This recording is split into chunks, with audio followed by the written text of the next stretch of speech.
कब्रों का विलाप की कहानी खलील जिब्रान द्वारा लिखी गई है। चलिए इसे शुरू करते हैं।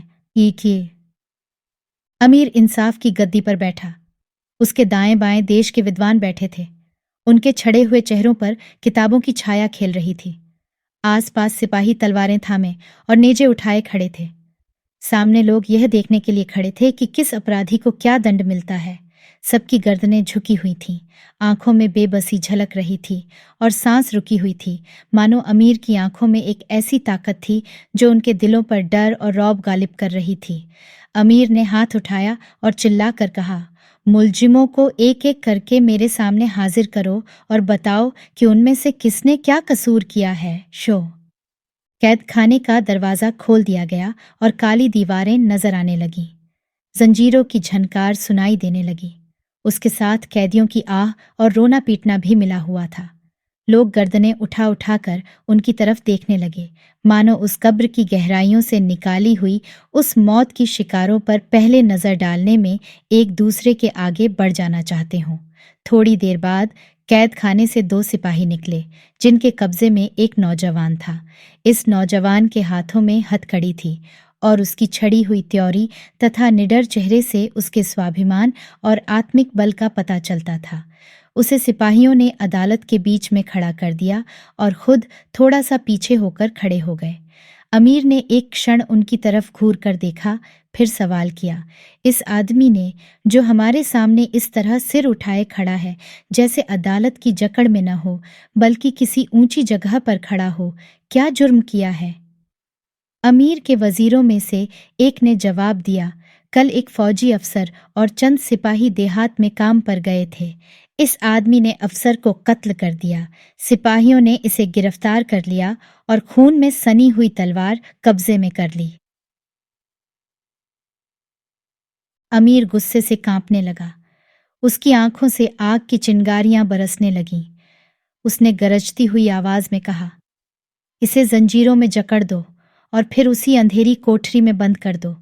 कल सुबह इसी की तलवार से इसकी गर्दन उड़ा दो और इसकी लाश को शहर के बाहर फेंक दो, जिससे गिद्ध और चीलें इसका गोश्त नोच लें और हवा इसकी बदबू को इसके घर वालों और इसके दोस्तों तक पहुंचा दे। नौजवान को वापस कैद खाने को ले जाया गया।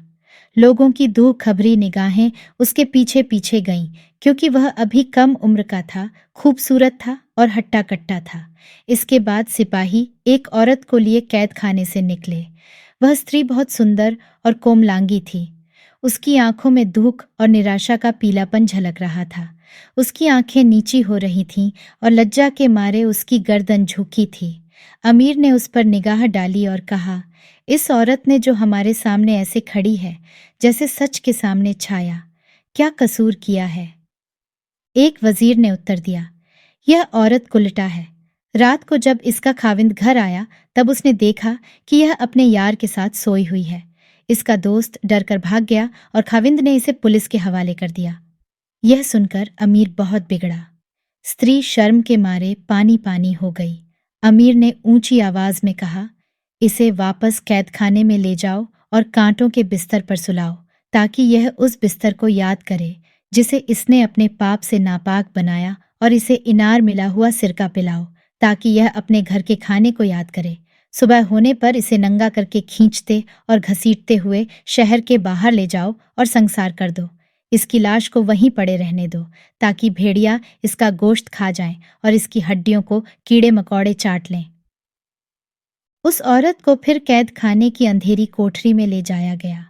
लोग उसकी तरफ अफसोस की नजरों से देख रहे थे।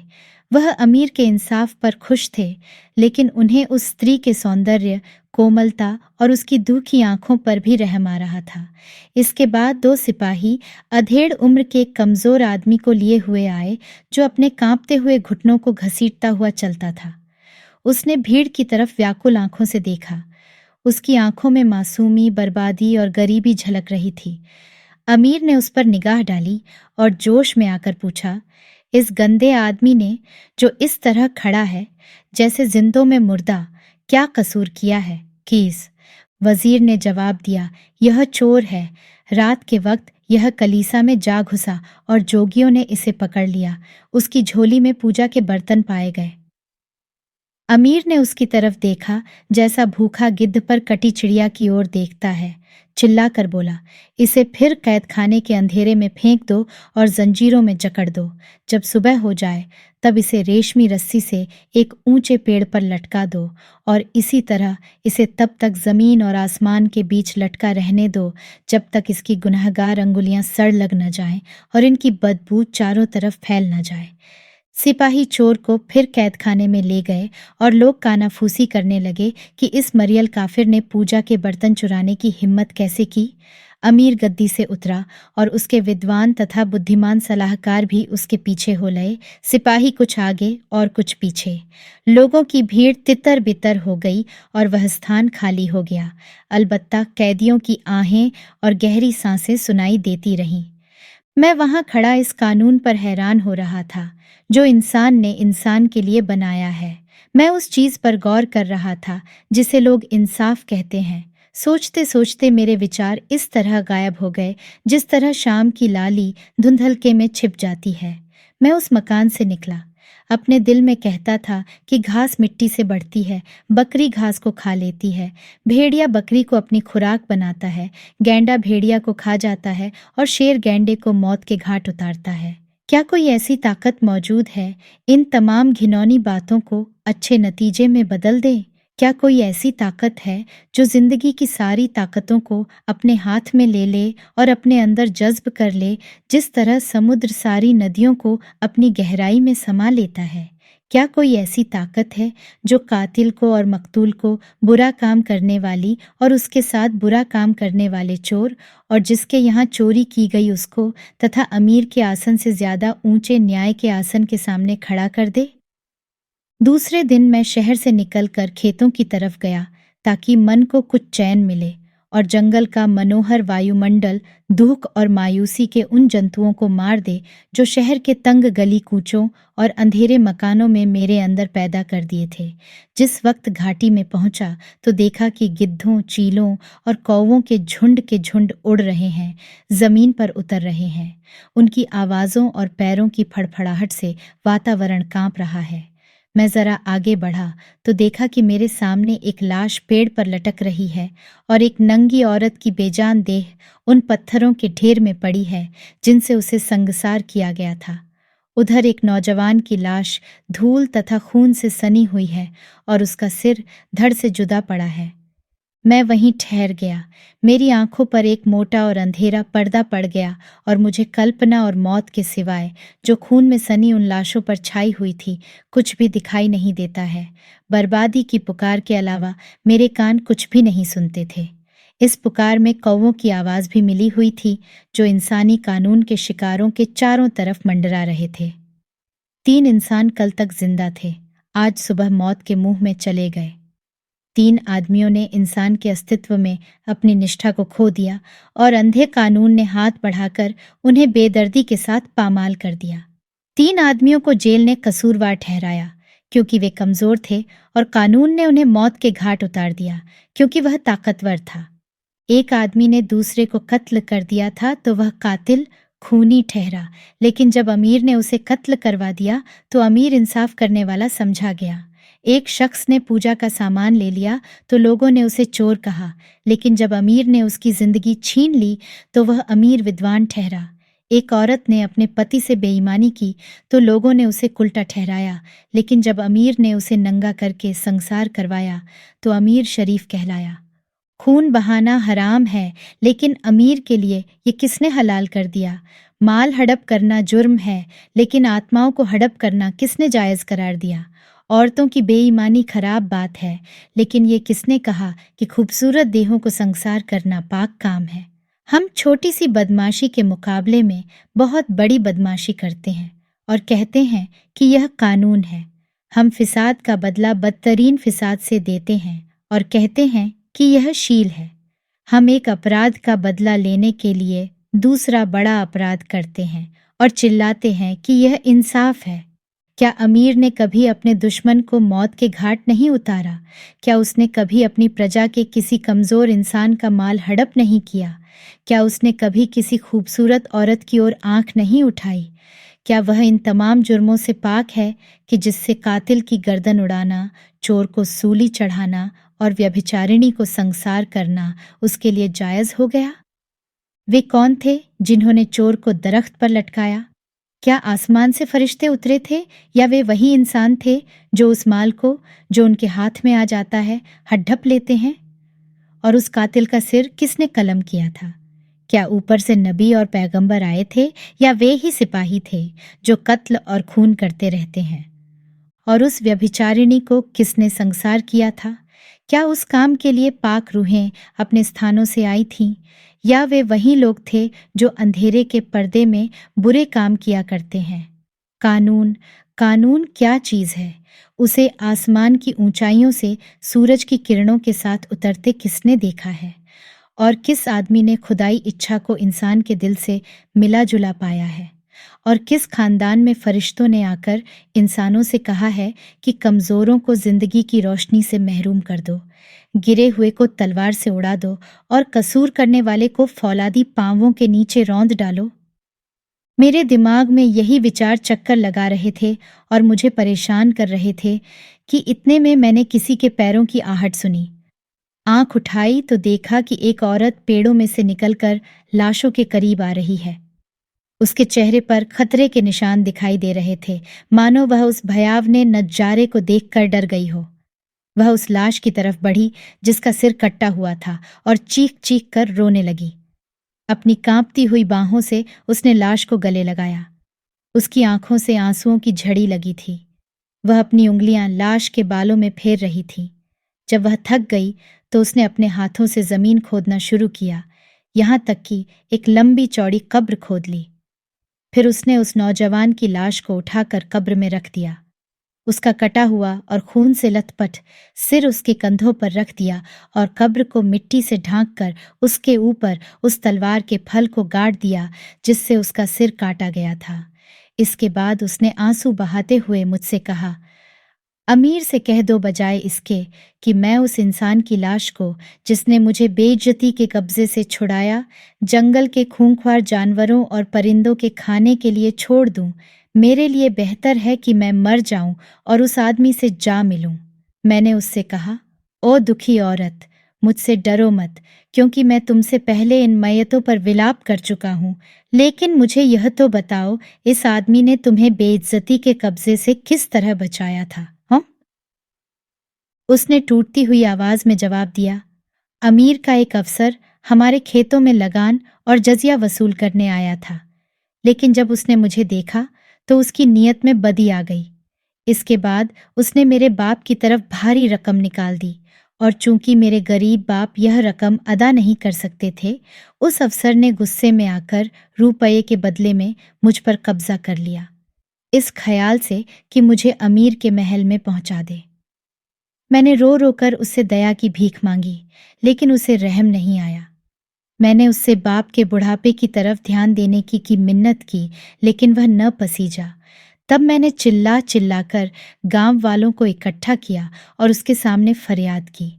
इस पर वह नौजवान, जिसके साथ मेरी मंगनी हो चुकी थी, आया और उसने मुझे अफसर के हाथों से छुड़ाया। अफसर ने गुस्से में आकर उसे कत्ल कर देना चाहा, लेकिन नौजवान फुर्ती के साथ अपने को बचाया और दीवार से लटकती हुई पुरानी तलवार खींचकर उसने अपने ऊपर के हमले के जवाब में और मेरे शरीर के बचाव के लिए अफसर को कत्ल कर दिया। इसके बाद वह अपनी इज्जत के लिए मकतूल की लाश के पास ही खड़ा रहा। आखिरकार सिपाहियों ने उसे गिरफ्तार करके कैद खाने में डाल दिया। ये कहते कहते उसने मेरी तरफ दिल को पिघलने वाली निगाह से देखा, फिर जल्दी से पीठ मोड़कर चल दी। उसकी दर्दनाक आवाज हवा में गूंजती रही। थोड़ी देर के बाद मैंने एक नौजवान को आते देखा, जिसने अपना चेहरा कपड़े से ढांक रखा था। वह व्यभिचारिणी की लाश के पास पहुंचकर रुक गया। उसने अपना कुर्ता उतारकर उस नंगी औरत को ढांक दिया और अपने खंजर से जमीन खोदने लगा। कब्र तैयार हो गई तो उसने उस औरत को उसमें दफना दिया। जब यह काम पूरा हो गया तो उसने इधर उधर से कुछ फूल तोड़कर उनका एक गुलदस्ता बनाया और उस कब्र पर रख दिया। जब वह जाने लगा तो मैंने उसे रोक लिया और कहा, इस औरत के साथ तुम्हारा क्या ताल्लुक था कि तुमने अमीर की इच्छा के खिलाफ और अपनी जिंदगी खतरे में डालकर इसके लिए इतनी मेहनत की और इसकी देह को कौओं और चीलों की खुराक बनने से बचाया। नौजवान ने मेरी तरफ देखा। उसकी आंखों से मालूम हो रहा था कि वह बहुत रोया धोया है और उसने सारी रात जागते हुए बिताई है। वह बहुत दुखी और मायूसी भरी आवाज में बोला, मैं वही बदनसीब आदमी हूँ जिसकी वजह से इस बेचारी को संसार किया गया। हम एक दूसरे को तभी से चाहते थे जबकि हम बचपन के दिनों में इकट्ठे खेला करते थे। हम जवान हो गए, हमारी मोहब्बत भी पूरी तरह उभर आई। एक बार जब मैं शहर चला गया था, लड़की के बाप ने उसकी शादी जबरदस्ती किसी दूसरे आदमी के साथ कर दी। मैं वापस आया और मैंने यह खबर सुनी तो मेरी जिंदगी में अंधेरा छा गया और मुझे जीना दूभर हो गया। मैं अपनी भीतरी इच्छा के साथ बहुत झगड़ता रहा, लेकिन परास्त हो गया। मेरी मोहब्बत मुझे इस तरह लेकर चल दी जिस तरह आंखों वाला किसी अंधे को रास्ता दिखाता है। मैं छिपकर उसके घर पहुंचा ताकि उसकी आंखों का नूर देखूं और उसकी आवाज का गीत सुनूं। मैंने उसे अकेली पाया। वह अपनी किस्मत को रो रही थी और अपनी जिंदगी पर अफसोस कर रही थी। मैं उसके पास बैठ गया। हम चैन से बातें करने में मग्न हो गए और खुदा जानता है कि हमारे दिल पाक थे। लेकिन जब 1 घंटा गुजर गया तो एकाएक उसका खाविंद आ गया। उसने जब मुझे देखा तो वह गुस्से से पागल हो गया। उसने अपनी औरत के गले में कपड़ा डालकर शोर मचाना शुरू कर दिया, लोगों आओ और इस औरत और उसके यार को देखो। अड़ोसी पड़ोसी जमा हो गए और थोड़ी देर में पुलिस वाले भी खबर पाकर आ पहुंचे। उस आदमी ने अपनी औरत को पुलिस के सख्त हाथों में दे दिया, जो उसे घसीटते हुए थाने की तरफ ले गए। लेकिन किसी ने मुझ पर हाथ भी न उठाया, क्योंकि अंधा कानून और गंदी रूढ़ियां औरत का ही पीछा करती हैं। मर्द का तो हर कसूर माफ समझा जाता है। यह कहानी सुनाने के बाद नौजवान अपना मुंह छिपाए शहर की तरफ चल दिया और मुझे लाश की तरफ देखते हुए छोड़ गया, जो पेड़ से लटक रही थी और हवा के झोंकों से पेड़ की शाखाओं के साथ हिल रही थी, मानो वह रूहों से दया मांग रही हो और चाहती हो कि उसे नीचे उतार कर जमीन पर इंसानियत के प्रेमियों और मोहब्बत के शहीदों के पहलू में डाल दिया जाए।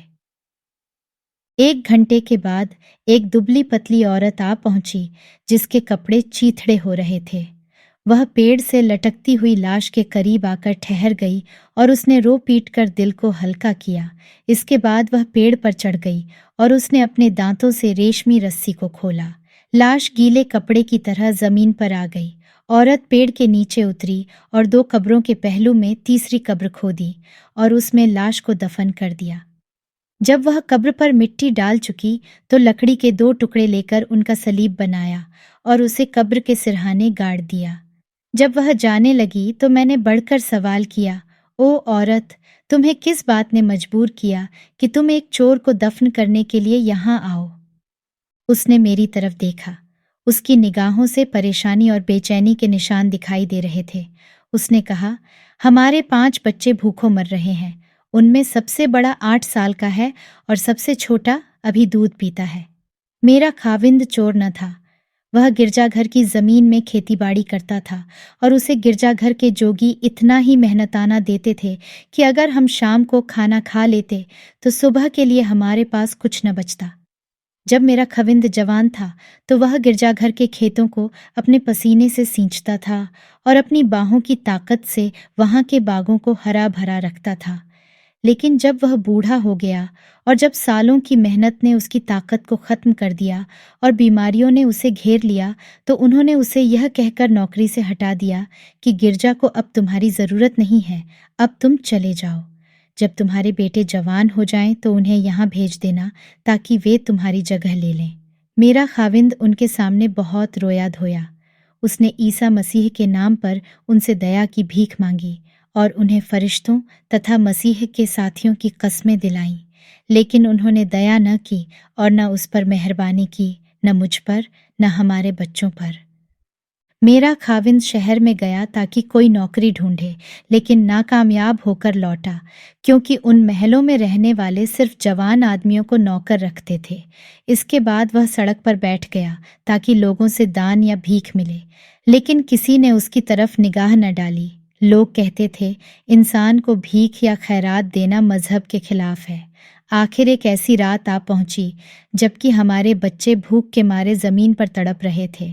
मेरा दुधमुहा बच्चा मेरी छाती को चूसता था, लेकिन वहां दूध कहाँ था। यह नज़ारा देखकर मेरे खाविंद का चेहरा बदल गया।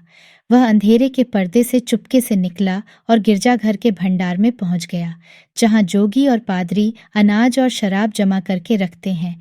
मेरे खाविंद ने अनाज की झोली भरकर अपने कंधे पर उठाई और बाहर निकलना चाहा, लेकिन वह कुछ ही गज गया था कि चौकीदार जाग उठे और उन्होंने उस गरीब को पकड़ लिया।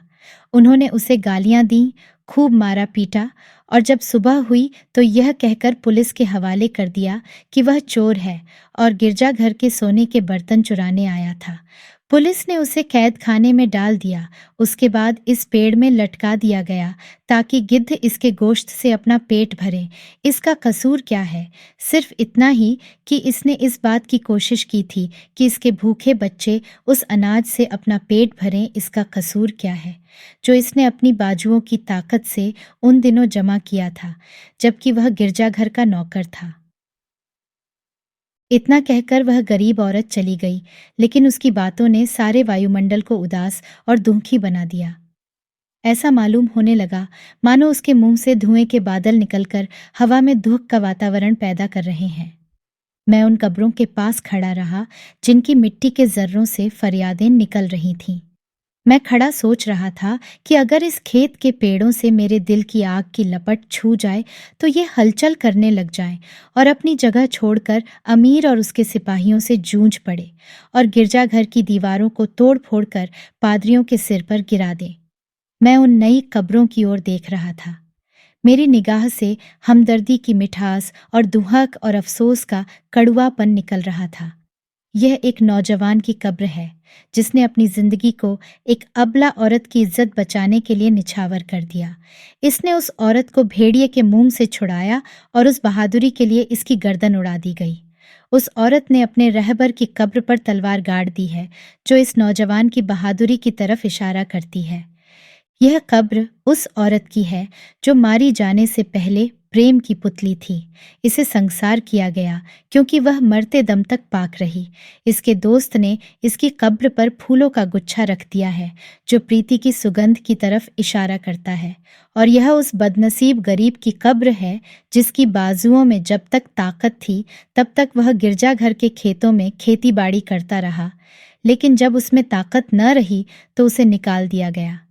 वह काम करके अपने बच्चों का पेट पालना चाहता था, लेकिन उसे काम न मिला। फिर उसने भीख मांगना चाहा, लेकिन किसी ने उसे भीख न दी। आखिरकार जब इसकी मायूसी हद से ज्यादा बढ़ गई तो उसने उस अनाज में से थोड़ा सा उठाना चाहा जो उसने अपना खून पसीना एक करके जमा किया था। इसे पकड़ लिया गया और इसकी जान ले ली गई। इसकी औरत ने इसकी कब्र पर सलीब बना दिया है ताकि आसमान के सूनेपन में आसमान के तारे पादरियों के जुल्म को देखें जो मसीह की सिखावन को फैलाने का दावा तो करते हैं, लेकिन असलियत में तलवारों से दुखियों और कमजोरों की गर्दनें उड़ाते हैं। सूरज छिप रहा था मानो वह आदमियों के जुल्म और अत्याचारों से तंग आ गया हो और उनसे नफरत करता हो। शाम अपने घूंघट में सारी दुनिया को छिपा रही थी। मैंने आसमान की तरफ देखा और कब्रों के राज पर हाथ मलते हुए ऊंची आवाज से कहा, यह है तुम्हारी तलवार ए बहादुर मर्द जो जमीन में गड़ी है। यह है तुम्हारे फूल औरत जिनसे प्रीति की किरणें रही हैं, और यह है तुम्हारा सलीब ए ईसा मसीह जो रात के अंधेरे में छिप रहा है।